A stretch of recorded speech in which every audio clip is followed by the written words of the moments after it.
Hey y'all, I'm back. Wild Riley here. Getting some potatoes in the ground, and I think you should too. So, if you have any potatoes that look kind of like this, where they're growing inside the cabinet, put them in a hole, and kick a little dirt on them, and water them, and make them grow. So I have this little grid. Already planted potatoes in these two left lanes. This is the third one. We got fourth, fifth, and sixth. I just weeded it.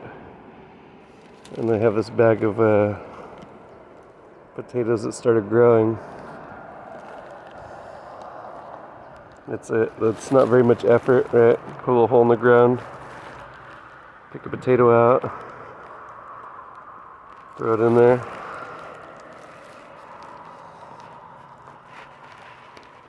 In my area, I'm in the Central Coast, California. These are the potatoes that grow well. The little red and yellow ones, German potatoes, grow well here. I've tried a couple years in a row to grow Idaho russet potatoes. They don't grow here. I don't know if it's the soil, pH, probably something like that. We have very sandy soil here. The climate. But I'm not throwing that away. This is potatoes I'm not going to buy from the grocery store in a few months when they're ready to go. If we get a hard frost, I'm bringing Visqueen out and I'm covering these so they don't freeze. And I'm taking care of this patch. Turning on the water valve as needed to irrigate them, or I'm letting the natural rain of the fall and winter water them. But cheap store-bought potatoes might not be so cheap in a little while. We have fertilizer shortages, we have drought, we have increased demand, and a whole hell of a lot of entitlement, right? So I'll kick a little dirt over these potatoes. And once I get all 6 of these rows planted, I'm going to kick some water on and accentuate their desire to grow. And these little holes are going to be full of potatoes, 4 and 5 times the amount that I just stuck in the ground, which I couldn't use anyway because they're already growing. So I attempted corn this last summer, but I had some chickens that kept escaping, and they kept eating my corn babies, little sprouts. This is all I got for corn this year. That's it. So,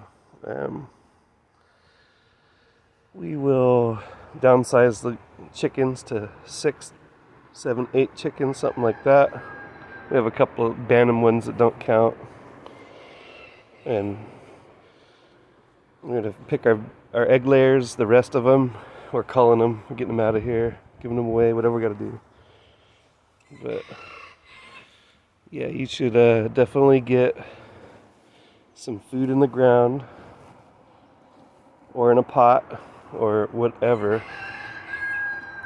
It's your most noble way to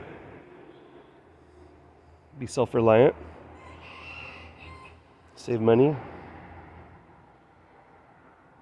protest high food and gas prices, is to just engage locally.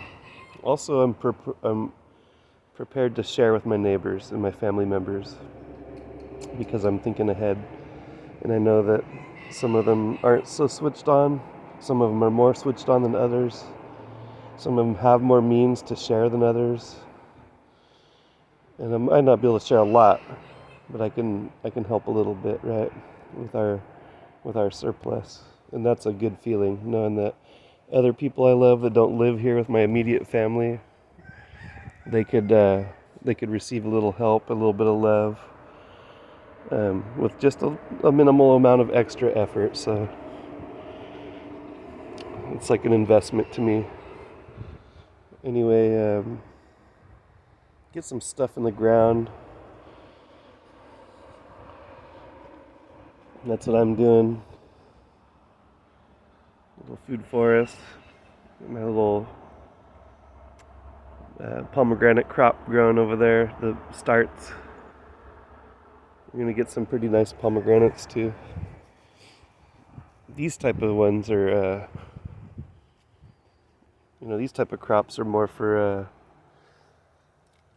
health, antioxidants, pleasure, prosperity, right? Fruit, grapes, plums, peaches. That's the Garden of Eden portion back over here. This is the survival crop portion. This is potatoes. The corn was an attempt to grow starches to produce grains. We're beyond corn season now, mid-October. Now it's root crops. If we get a battering, a heavy rain, a heavy frost, and it nukes everything, guess what? Down underneath the soil, those potatoes are there. So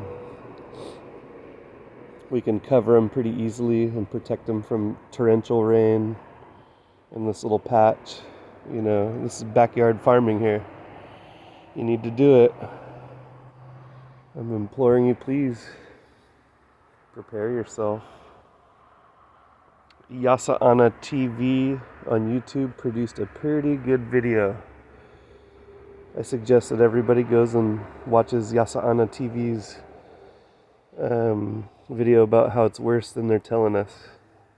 And hopefully that'll help motivate you as well to at least do some kind of microgreens in your kitchen or on your windowsill, or get some potatoes in the ground, or learn to wildcraft and forage. And you need to learn to produce or acquire food outside of the grocery store. Imperative. So I hope that reaches home. I'm making a priority of it myself, and I think you should too. Thanks for watching.